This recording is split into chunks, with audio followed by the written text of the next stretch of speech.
जय हिंद मेरे सेठ सैनियों, और आप सभी का स्वागत है आपके अपने YouTube चैनल प्रीतम एकेडमी परिवार में। और मैं हूं पंकज कुमार। तो आज का वीडियो क्लास 10 हिस्ट्री के लिए एक बहुत ही इंपॉर्टेंट टॉपिक है। और आपको पता होगा कि ये टॉपिक के बारे में मैंने पिछले वीडियो पे आप लोगों को बताया था कि इस टॉपिक का वीडियो बनने वाला है। और ये टॉपिक क्या है माय डियर फ्रेंड? वियना संधि, या बहुत सारे बच्चे इसको वियना कांग्रेस बोलेंगे। और अगर मैं इंग्लिश से बात करूं तो द ट्रीटी ऑफ वियना, यानी कि वियना संधि के बारे में बात करेंगे। तो ये पांचवा वीडियो है हमारे क्लास 10 का जो हिस्ट्री का जो चैप्टर चल रहा है, यूरोप में राष्ट्रवाद का उदय, उस चैप्टर का ये पांचवा नंबर का वीडियो है। तो आई होप इस वीडियो से पहले जो भी 4 वीडियो हम लोगों ने लिया है आपने वो देख लिया होगा, और नहीं अगर आपने देखा है तो उसका जो प्लेलिस्ट है उसका मैं लिंक डिस्क्रिप्शन बॉक्स में डाल दूंगा।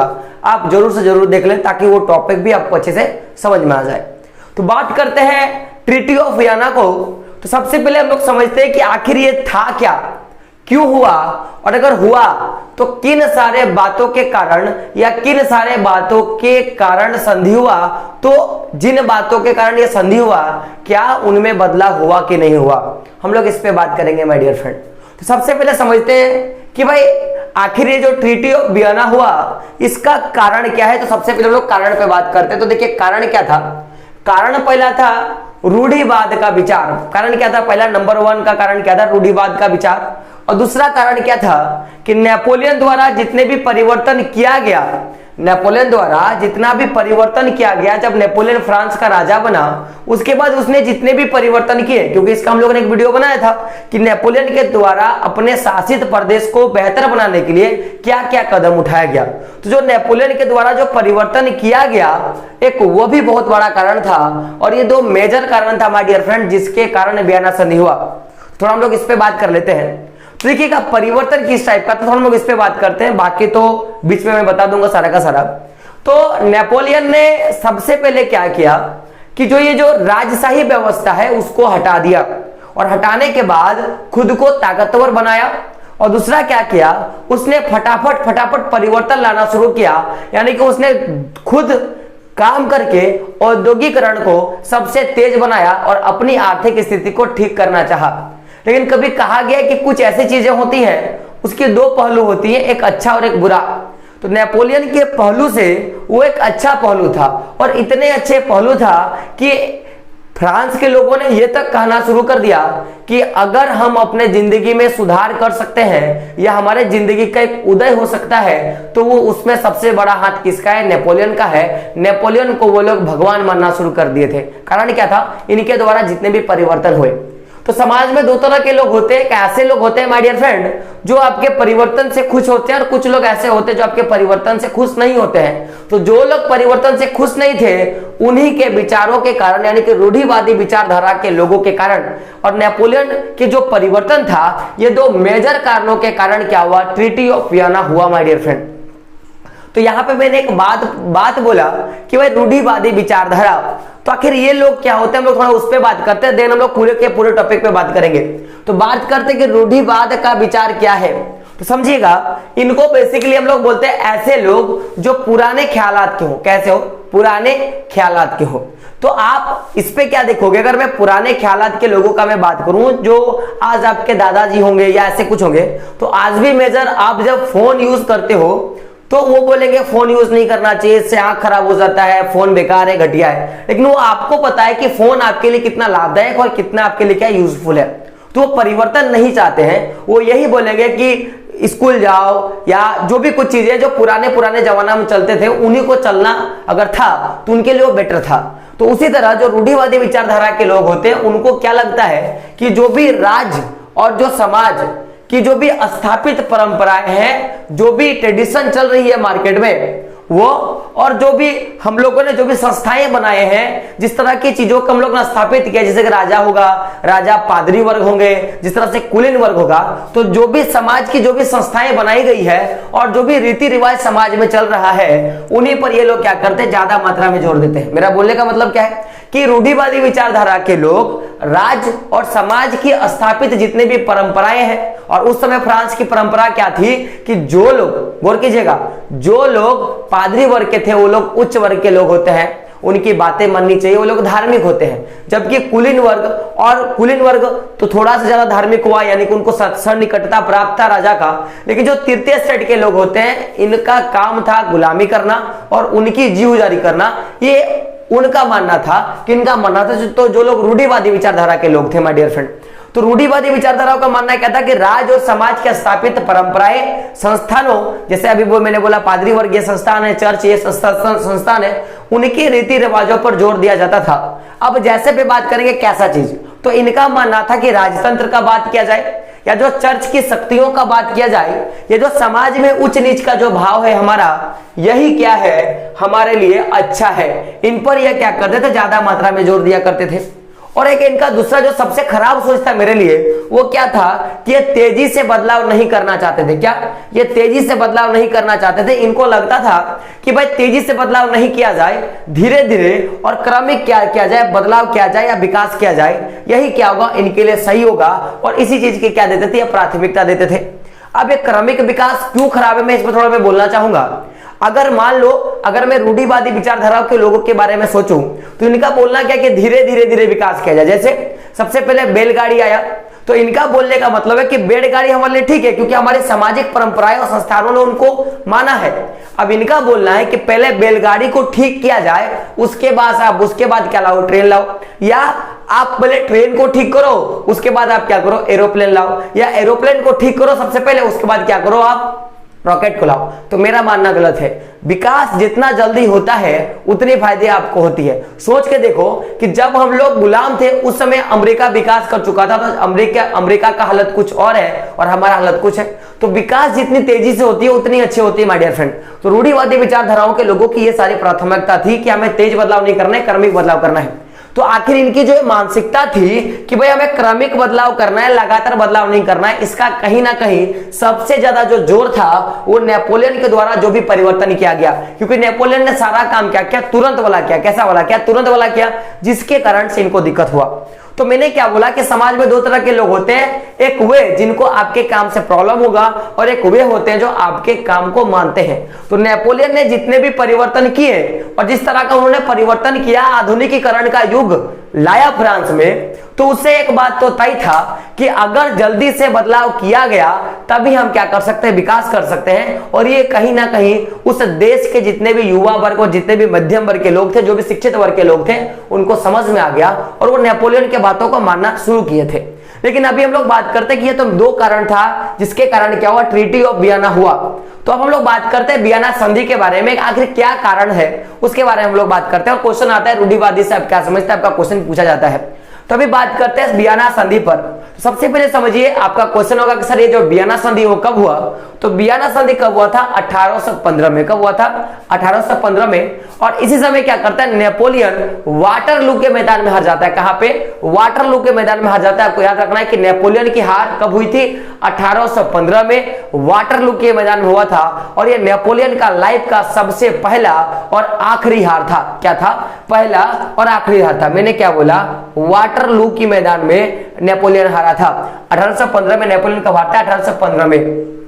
और उसी साल क्या होता है, वियना संधि होता है माय डियर फ्रेंड। अब आपका बोलने का मतलब होगा कि वियना संधि किन किन के बीच में हुआ। तो एक तो नेपोलियन और दूसरा कौन था, तो नेपोलियन को हराने वाली उन सारे यूरोप की शक्तियों का, मैंने क्या बोला, नेपोलियन और यूरोप के महाशक्तियों के बीच में क्या हुआ माय डियर फ्रेंड, ये संधि हुआ था। अब बहुत सारे बच्चे बोलेंगे कि सर उस समय नेपोलियन भाई अच्छा आदमी था, तो इनको हराने वाला जो भी यूरोप के बाकी जो अलग अलग देश थे वो कौन थे। तो वो देश क्या थे, ब्रिटेन, रूस, प्रसा और ऑस्ट्रिया। कौन कौन थे, रूस, प्रसा, ब्रिटेन, प्रसा, रूस और ऑस्ट्रेलिया नहीं, क्या था, ऑस्ट्रिया। क्या था, ऑस्ट्रिया। क्या था, ऑस्ट्रिया। ये सारे देशों ने क्या किया था, मिलकर क्या किया, इन्होंने नेपोलियन को वाटरलू के मैदान में हरा दिया। और इसका कारण हम लोगों ने देखा, क्या कारण था, नेपोलियन के परिवर्तनों का। क्योंकि नेपोलियन ने जितने परिवर्तन किए उनमें एक सबसे बड़ा परिवर्तन क्या था कि नेपोलियन को लगता था कि मैं अपना विस्तार जितना बड़ा करूंगा मेरा शक्ति उतना बढ़ेगा, और जब शक्ति बढ़ेगा लोगों की अर्थव्यवस्था में तेजी आएगी। क्योंकि देखो जितने ज्यादा आपके पास आपकी भूमि रहेगी, जितना ज्यादा आप अपने आप को फैला पाओगे, तो अगर आप अपने आप को चारों तरफ फैला लेते हो तो कहीं ना कहीं जिस भी क्षेत्र में आप अपना कब्जा कर लेते हो माय डियर फ्रेंड, वहां की धन संपदा संपत्ति संसाधन सब आपकी हो जाती है। और नेपोलियन का यह भी मानना था कि अगर आधुनिकीकरण करना है तो आपके पास क्या होना चाहिए, संसाधन होना चाहिए। तो जब नेपोलियन अपने आप को विस्तार करना शुरू किया तो उससे कहीं ना कहीं इन देशों को प्रॉब्लम हुआ, क्योंकि फ्रांस से सटे हुए ये सारे देश थे। तो इनको लगा कि अगर आज हम लोग नेपोलियन को नहीं रोकते हैं किसी कारण से, तो अगला बार हम पे होगा और नेपोलियन क्या करेगा, हमें जीत जाएगा। और जीतने के बाद प्रॉब्लम क्या होगा माय डियर फ्रेंड, तो हमारे क्षेत्र की जो संपदा है, हमारे क्षेत्र की जो संसाधन है, वो किसका हो जाएगा, नेपोलियन का हो जाएगा। इसी कारण से ब्रिटेन, रूस, प्रसा और ऑस्ट्रिया ने क्या किया, नेपोलियन को वाटरलू के मैदान में मिलकर हराया माय डियर फ्रेंड। अब बात को समझिएगा। तो ये तो हमको समझ में आया कि हराया। अब ये जो संधि होता है, कोई भी संधि होता है तो उसका एक मेजबान देश होता है। तो ये इस संधि की मेजबानी जो किया था वो किसने किया था, ऑस्ट्रिया ने किया था। किसने किया था, ऑस्ट्रिया। और ऑस्ट्रिया के किसने, तो ऑस्ट्रिया के एक चांसलर थे, यानी कि राजा था, जिनका नाम था ड्यूक मेटरनिक। क्या नाम था, ड्यूक मेटरनिक। तो क्वेश्चन पूछा जाता है कि वियना संधि की मेजबानी किसके द्वारा किया गया, किस देश के द्वारा किया गया, तो आप क्या बोलोगे माय डियर फ्रेंड, ऑस्ट्रिया के द्वारा किया गया। और उसमें किस शासक का सबसे बड़ा हाथ है, किस व्यक्ति का सबसे बड़ा हाथ था, तो उसका क्या नाम था, मेटरनिक। क्या नाम था, ड्यूक मेटरनिक क्या था, उनका नाम था। अब लोग बात करते हैं संधि के उद्देश्य को लेकर। तो संधि का उद्देश्य क्या था कि नेपोलियाई युद्ध, यानी कि नेपोलियन के समय चला हुआ युद्ध। तो नेपोलियन के समय चले हुए युद्ध के दौरान जो भी नेपोलियन ने परिवर्तन किया था, उन सारे परिवर्तनों को या उन सारे बदलावों को क्या करना, खत्म करना। क्या करना, खत्म करना या उन्हें बदल डालना। इसका सबसे बड़ा मुख्य काम था किसका, तो ये ट्रीटी ऑफ वियना का। अब हम लोग बात कर रहे थे बदलाव के बारे में, क्योंकि हम लोगों ने देखा कि किन कारणों से बदलाव हुआ, वियना संधि क्यों हुआ। अब हम लोग देखते कि आखिर ये जो बदलाव था, नेपोलियन जो परिवर्तन किया, उसमें आखिर किस तरह का बदलाव किया। तो नेपोलियन का सबसे पहला उसने काम क्या किया था कि बुर्बो राजवंश को सत्ता से हटा दिया था। बुर्बो राजवंश को सत्ता से हटा दिया था, यानी कि लुईस और लुआ के बाद कोई भी आदमी, जब नेपोलियन शासन पे आया तो लुईस और लुआ के बाद कोई भी राजगद्दी पे बुर्बो राजवंश का नहीं बैठा, क्योंकि उस समय पावरफुल कौन था, नेपोलियन था। तो जब बुर्बो राजवंश आया तो मैंने क्या बोला, रूढ़िवादियों का क्या काम है कि जो समाज के स्थापित परंपराएं, संस्थाएं और जो रीति रिवाज है, यानी कि राजतंत्र को बहाल करना, चर्च को मान्यता देना, और जो सामाजिक उच्च नीचता था, प्रथम स्टेट, द्वितीय स्टेट और तृतीय स्टेट में जो बदलाव था वो कायम रखना। तो सबसे पहले इन्होंने क्या किया कि बुर्बो राजवंश को सत्ता में पुनः बहाल किया, यानी कि जब नेपोलियन ने किसको हटा दिया था, 1800 कितना था, जब नेपोलियन को हरा दिया था 1789 में। कब की बात है, 1789 में जब नेपोलियन को हरा दिया गया था, 1789 में जब फ्रांस के राजा को गद्दी से हटा दिया गया बस्तिल के किले के विध्वंस के बाद, तो उसके बाद बुर्बो राजवंश को नेपोलियन ने अपनी नेपोलियन संहिता के द्वारा उनको हटा दिया, पूरा का पूरा बर्खास्त कर दिया। नेपोलियन संहिता के द्वारा क्या किया कि बुर्बो राजवंश को पूरा का पूरा पावर देने से मना कर दिया। उन्होंने ये भी कहा कि हमारा देश राजतंत्र है और इसमें किसी तरह के राजाओं की शक्ति नहीं होती, जो कि हम लोगों ने नेपोलियन संहिता में पढ़ा था। दूसरा क्या किया कि ये तो पहला काम किया। उसके बाद नेपोलियन जब अपने क्षेत्र का विस्तार कर रहा था, अपने आप को विकास और डेवलप करने के लिए संसाधन जब जुटा रहा था, तो उसने कुछ क्षेत्रों को जीता था। तो उन क्षेत्रों को क्या किया कि नेपोलियन द्वारा जो भी कब्जा किया गया इलाका था, उनको क्या कर दिया गया, स्वतंत्र कर दिया गया कि जाओ आप क्या हो, स्वतंत्र हो, आप पे अब किसी तरह का फ्रांस का कब्जा नहीं है, ऐसा कहा गया। अब आगे क्या होता है कि ये तो बात था, लेकिन कहीं ना कहीं देखा गया, लोगों के मन में एक डर होता है कि आज नेपोलियन एक अकेला व्यक्ति आया और वो इस तरह का पूरे के पूरे यूरोप में तबाही मचा कर रख दिया और फ्रांस पे अपना पावर अधिपत्य जमाया। क्या ऐसा कभी चीजें हो सकती हैं भविष्य में कि फिर से कोई नेपोलियन आए और हम पे क्या करे, दबाव डाले, इन सारे महाशक्तियों को लगा। तो इसके लिए इन्होंने क्या किया कि ऐसा हम लोग कर सकते हैं, अगर फ्रांस के अगल बगल में अपना ही व्यक्ति या अपना ही राज, समझेगा कि कोई भी राज अगर पावरफुल होता है तो उसमें कहीं ना कहीं ऐसे राज्य का साथ मिलता है जो आपके जैसा हो और आपके जैसा उनकी मनोकामना हो। तो इन महाशक्तियों को लगा कि अगर नेपोलियन जैसा फिर कोई व्यक्ति पैदा हो गया और उनके साथ कोई ऐसा देश सट गया जो नेपोलियन की मनोकामना को पूरा करने में उसकी मदद करेगी, तो कहीं ना कहीं फिर हम क्या होंगे, आगे जाके फिर एक बार लूटे जाएंगे, ऐसा इन महाशक्तियों को लगा, ब्रिटेन, रूस, प्रसा और ऑस्ट्रिया को लगा।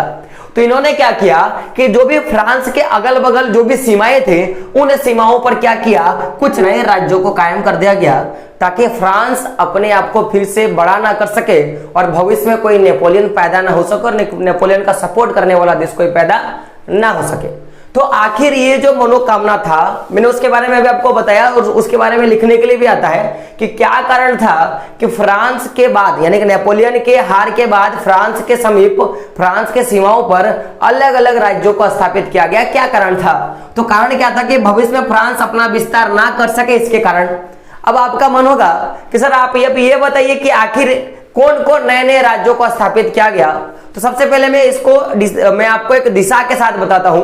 जैसे उत्तर के साइड में नीदरलैंड को और बेल्जियम को क्या क्या क्या स्थापित किया गया, यानी कि नीदरलैंड के साथ क्या क्या बेल्जियम को अटैच कर दिया और एक नया राज्य बना दिया गया।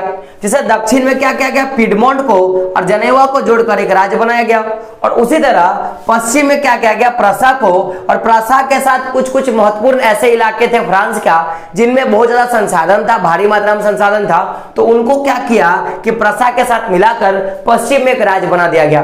तो मैंने क्या बोला कि उत्तर में नीदरलैंड को और बेल्जियम को मिलाकर क्वेश्चन पूछा जाता है कि उत्तर में, फ्रांस के उत्तर में कौन सा राज्य स्थापित किया गया, तो नीदरलैंड और बेल्जियम को मिलाकर किया गया।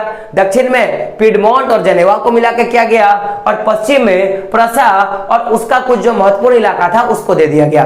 बात करते हैं आगे क्या हुआ कि देखिएगा, कहीं ना कहीं एक इटली जो था वो फ्रांस का बहुत ज्यादा समर्थन करता था। तो इसीलिए क्या किया गया कि ऑस्ट्रिया को उत्तरी इटली का क्या दे दिया गया, नियंत्रण सौंप दिया गया, क्योंकि ऑस्ट्रिया के अंदर इटली भी आता था। तो उसको क्या किया, उसका नियंत्रण पूरा का पूरा सौंप दिया कि लो तुमको क्या करना है, इसका नियंत्रण पूरा का पूरा सौंपना है। अब आपको पता है इटली के एकीकरण के बारे में भी एक वीडियो आएगा जिसमें मैं विस्तार से बताऊंगा कि क्या क्या घटनाएं हुई थी। साथ में क्या क्या गया कि नेपोलियन ने 39 राज्यों को मिलाकर एक बनाया था, जर्मन महासंघ बनाया था, जिनमें आपको पता होगा कि जॉल्बे राइन करके एक था, संगठन था। और तो आपको मैं बता दूं कि जो जॉल्बे राइन था, माय डियर फ्रेंड, जो भी जॉल्बे राइन था, तो जॉल्बे राइन का काम था, जॉल्बे राइन क्या था, एक सीमा शुल्क था, एक सीमा संघ था, सॉरी सीमा कर संघ था। यानी कि क्या करता था कि सीमा पर टैक्स लेता था।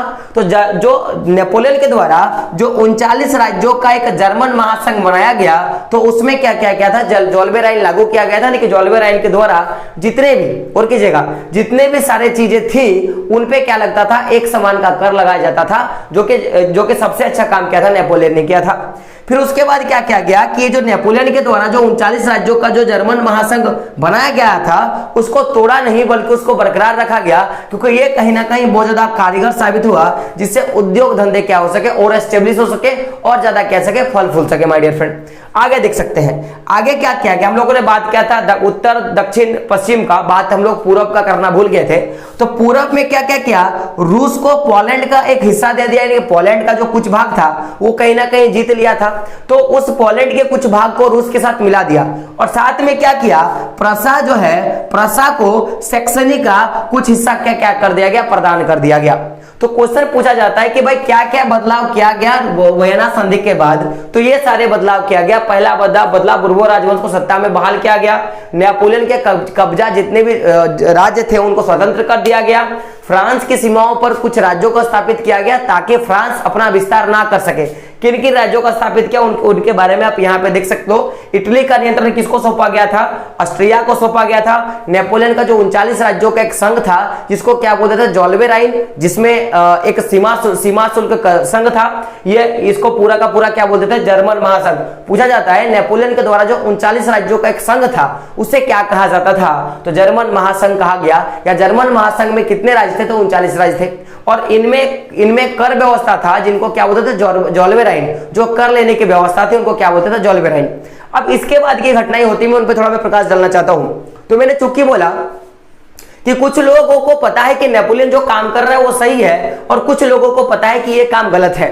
तो जो लोग अपने काम को गलत करते हैं वो अक्सर क्या करेंगे कि अपने काम को वैसे ही रखना चाहेंगे, और जो लोग सही हैं वो क्या करेंगे, अक्सर क्रांति काम करेंगे। माय डियर फ्रेंड, तो मैंने क्या बोला कि नेपोलियन के द्वारा जो भी बदलाव हुआ उससे कहीं ना कहीं नेपोलियन के युवा और मध्यम वर्ग और शिक्षित वर्ग के लोग ज्यादा प्रभावित थे और उनको लगा कि ये काम होना चाहिए। लेकिन फिर भी जो भी रूढ़िवादी व्यवस्था के लोग थे, इन्होंने बोला कि भाई मैंने एक बार तो तुमको बदलाव करके दिखाया ना, मैंने एक बार तुमको बदलाव करके दिखाया और बदले में क्या हुआ कि हमें बहुत ज्यादा दिक्कत का सामना करना पड़ा और हमें और ज्यादा स्ट्रगल करना पड़ा, ऐसे इन्होंने कहा और उन लोगों की मुंह चुप करा दी।